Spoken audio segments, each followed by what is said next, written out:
ഞാൻ വിളിക്കുമ്പോഴൊക്കെ നിങ്ങൾ ഓടി വന്നു. സുഖത്തിലും ദുഃഖത്തിലും എന്റെ കൂടെ നിന്നു.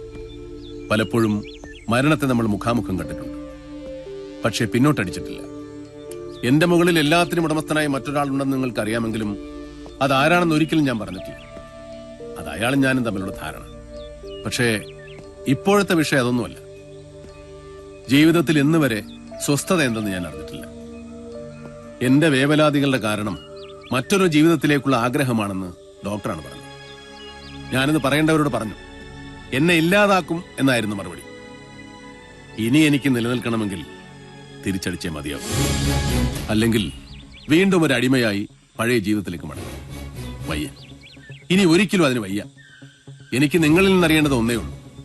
ചെയ്ത തെറ്റുകൾക്ക് പ്രായശ്ചിത്തം ചെയ്യുമ്പോൾ നിങ്ങൾ എന്റെ കൂടെ നിൽക്കൂ. എന്ത് തീരുമാനവും എടുക്കാനുള്ള സ്വാതന്ത്ര്യം നിങ്ങൾക്കുണ്ട്. അണ്ണന്റെ തീരുമാനത്തിനപ്പുറം ഞങ്ങൾക്ക് വേറെ എന്ത് തീരുമാനമാണ്? എങ്കിലും നമ്മൾ പുറപ്പെടുകയാണ്, നമ്മൾ തന്നെ ഉണ്ടാക്കിയ കഞ്ചാവ് തോട്ടങ്ങളിലേക്ക്.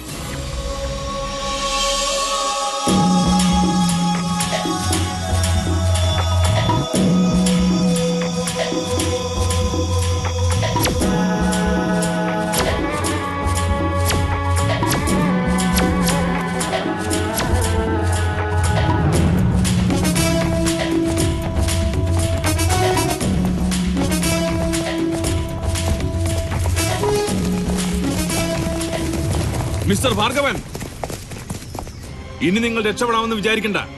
ഒരു ഭരണക്രമത്തെ മുഴുവൻ ധിക്കരിച്ചുകൊണ്ട് കാലങ്ങളായി നിങ്ങൾ രാജ്യദ്രോഹം ചെയ്യുകയാണ്. ഇനി അത് അനുവദിക്കില്ല. നിങ്ങളുടെ തോട്ടങ്ങൾ എവിടെയൊക്കെയാണുള്ളതെന്ന് കാണിച്ചു തന്നാൽ എല്ലാം സമാധാനപരമായി അവസാനിപ്പിക്കാം. മിസ്റ്റർ വിനോദ്, ഞാൻ ഫോൺ ചെയ്ത് പറഞ്ഞു. ഡോക്ടർ ശാന്താറാം നേരിട്ട് നിങ്ങളോട് പറഞ്ഞു. ഞാൻ തോട്ടങ്ങൾ ഉണ്ടാക്കിയിട്ടുണ്ട്. അയാൾക്ക് വേണ്ടി, തൊട്ടടുത്ത് നിൽക്കുന്ന നിങ്ങളുടെ മേലുദ്യോഗസ്ഥന് വേണ്ടി. ഞാൻ എതിരായപ്പോ ഊരിവെച്ച കാക്കിക്കുപ്പായം വീണ്ടും എടുത്തിട്ട് എല്ലാവരെയും ചതിക്കുകയാണ് അയാൾ. അയാളുടെ തോട്ടങ്ങൾ നശിപ്പിക്കാനാണ് ഞാൻ വന്നത്. ഭാർഗവ, താൻ ഇതും ഇതിനപ്പുറവും പറഞ്ഞ് രക്ഷപ്പെടാൻ പഴുതുണ്ടാക്കാൻ ശ്രമിക്കുമെന്ന് എല്ലാവരോടും പറഞ്ഞിട്ട് തന്നെയാണ് ഞാൻ പുറപ്പെട്ടത്. അനധികൃതമായി വനത്തിൽ കടന്നവരെ അറസ്റ്റ് ചെയ്യാൻ ഫോറസ്റ്റ് ഉദ്യോഗസ്ഥരും ഞങ്ങളോടൊപ്പം ഉണ്ട്. തന്റെ കോടികൾ കത്തിച്ചു കളയുമെന്ന് പ്രതിജ്ഞ എടുത്തിട്ടാണോ ഞാൻ പുറപ്പെട്ടത്? മുന്നോട്ട് വെച്ചേക്കാൾ പിന്നോട്ട് വെക്കില്ല. ആടാ,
ഭാർഗവ,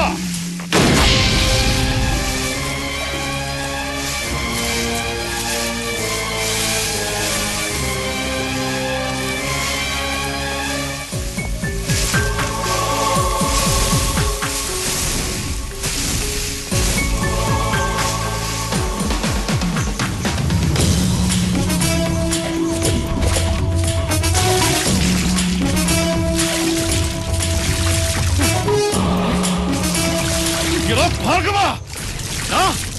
നിർത്താൻ നിർത്താനാ പറഞ്ഞത്.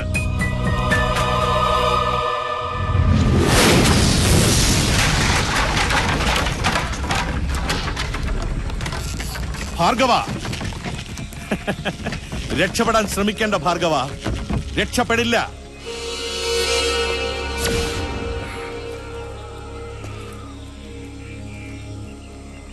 പുറത്തു വന്നോ? എല്ലാം നീ നശിപ്പിച്ചു, എന്നെ തകർത്തില്ലാതാക്കി. പക്ഷേ ദൈവം ഇപ്പോ നിന്നെ എന്റെ മുമ്പിൽ കൊണ്ടിട്ട് തന്നു. നിന്റെ വിധി എന്റെ കയ്യിലാണ് ഭാർഗവ. ഈ നിമിഷം നിന്റെ നന്ദികെട്ട ശരീരം ചിന്ന ഭിന്നമാക്കാൻ എനിക്ക് കഴിയും. ഭാർഗവൻ എന്ന വീരനായകൻ ഈ ഭൂമുഖത്ത് ജീവിച്ചിരുന്നതിന്റെ യാതൊരു തെളിവുമില്ലാതെ കത്തിച്ച് ചാമ്പലാക്കാൻ എനിക്ക് കഴിയും. നിന്റെ ഡോക്ടറും ഇപ്പോ എന്റെ കസ്റ്റഡിയിലാണ്. അവനും അവന്റെ കുടുംബത്തിനും നിന്റെ ഗതി തന്നെ ആയിരിക്കും. അവനാണല്ലോ നിന്നെ എന്റെ എതിരാളിയാക്കിയത്. അവസാന യാത്രയ്ക്ക് മുമ്പ് ഒരിക്കൽ കൂടി ഞാൻ ചോദിക്കുകയാണ്, അല്ലെങ്കിൽ ഒരു അവസരം കൂടി തരികയാണ്. എനിക്ക് നഷ്ടപ്പെട്ടതെല്ലാം വീണ്ടെടുത്ത് തരാൻ നിനക്ക് കഴിയും എങ്കിൽ ഞാൻ എല്ലാം മറക്കും, പൊറുക്കും. ജോസഫ് മാത്യുവിനെ വകവരുത്തിയത് ഞാനാണെങ്കിലും സംശയങ്ങൾ നീളുന്നത് നിന്റെ നേരെയാണ്. നിന്നെ ഞാൻ കുറ്റവിമുക്തനാക്കും. എനിക്കതിന് കഴിയും. പറയൂ ഭാർഗവ, വിശ്വസ്തനായി പഴയ ഭാർഗവനായി എന്റെ കൂടെ നിൽക്കാമോ? പറയൂ, നിനക്ക് എന്റെ കൂടെ നിൽക്കാമോ?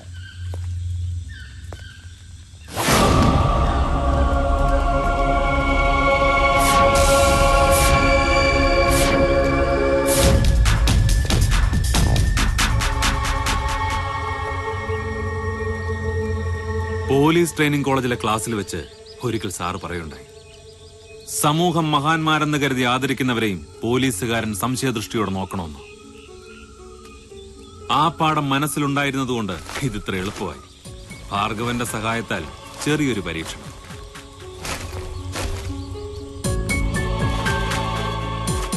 എങ്കിലും ഇപ്പോഴും എനിക്ക് വിശ്വസിക്കാൻ കഴിയുന്നില്ല. മനസ്സിൽ സൂക്ഷിച്ച വിഗ്രഹം മണ്ണിൽ വീണുടയെന്ന് കരുതിയില്ല.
വേണ്ട വേണ്ട,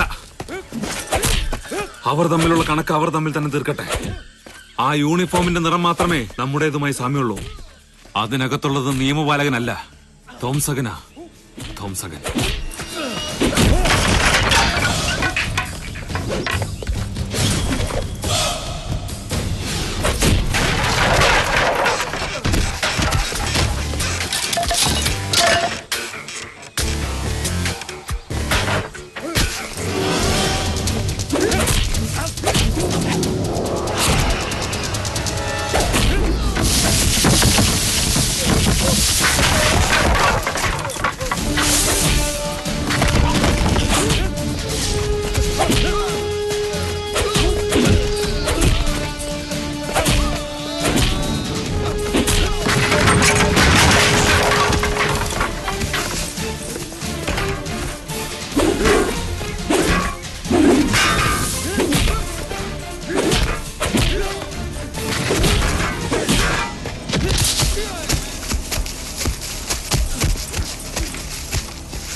ഭാർഗവ വേണ്ട. ഒരു കൊലയാളിയാകാൻ എനിക്ക് താല്പര്യമില്ലാത്തതുകൊണ്ട് ഞാൻ നിന്നെ നിന്റെ ആളുകൾക്ക് തന്നെ വിട്ടുകൊടുക്കുക.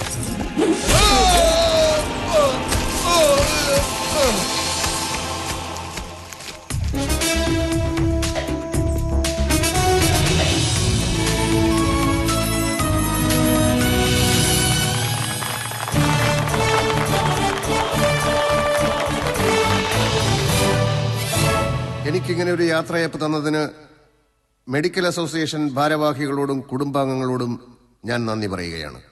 അവസാനമായി ഒരു കാര്യം കൂടി.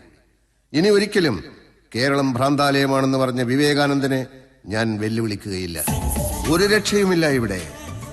സ്ത്രീപീഡനം, കൊള്ള, കൊല, തട്ടിക്കൊണ്ടുപോകൽ, അഴിമതി, ഹർത്താൽ, കർഷകരുടെ ആത്മഹത്യ, സ്വാശ്രയ കോളേജ്, തന്ത്രി. എങ്ങനെ നമുക്ക് ഭ്രാന്ത് പിടിക്കാതിരിക്കും? മനഃശാസ്ത്രജ്ഞനായ ഞാൻ പോലും പലതവണ മനോരോഗിയുടെ അവസ്ഥയിലെത്തി. നിങ്ങൾക്ക് ഭ്രാന്ത് വരാതിരിക്കണമെങ്കിൽ വഴി ഒന്നേയുള്ളൂ. സ്ഥലം വിട്ടോളൂ. ഗൾഫിലോ ആഫ്രിക്കയിലോ ഇക്വഡോറിലോ എവിടേക്കെങ്കിലും. ഭീകരനായ കരണ്ട് ഭാർഗവൻ നന്മയുള്ളവനായി എന്ന ഒരേ ഒരു ചാരിതാർത്ഥ്യത്തോടെ ഞാനും പോവുകയാണ്. പ്രിയപ്പെട്ടവരെ, നന്ദി, നമസ്കാരം.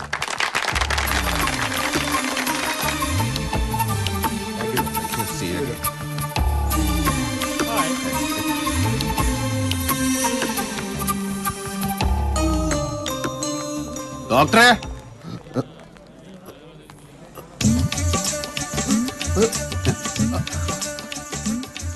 പ്രസംഗം അടിപൊളിയായിരുന്നു. സദസ്സിലുണ്ടായിരുന്നു അല്ലേ? ഉവ്, ഡോക്ടറെ ശല്യപ്പെടുത്തണ്ടെന്ന് കരുതിയ ഇടയ്ക്കൊന്നും വന്ന് കാണാതിരുന്നത്. ഇടക്കൊച്ചി ചെറിയൊരു റെസ്റ്റോറന്റ് നടത്തുക ഞങ്ങളിപ്പോ. ഞാൻ അറിഞ്ഞു. നല്ല കാര്യം. എങ്ങനെയുണ്ട് ബിസിനസ്? കുഴപ്പമൊന്നുമില്ല, നല്ല ജീവിതമൊക്കെ തന്നെ. പക്ഷെ ഈ നന്മ കൂടിപ്പോയത് കൊണ്ടാണോ എന്നറിയില്ല, ആരെങ്കിലും ഒരു ചെറിയ തെറ്റി എന്ന് കണ്ട കേറി ഇടപെട്ടു പോകും. അവസാനം തല്ലും പിടിയാവും. ഇപ്പൊ തന്നെ അണ്ണന്റെ പേര് 3-4 പോലീസ് കേസായി. അതെ, ഈ നന്മ കുറച്ചൊന്ന് കുറഞ്ഞു കിട്ടാൻ വല്ല വഴിയുണ്ടോ ഡോക്ടറെ?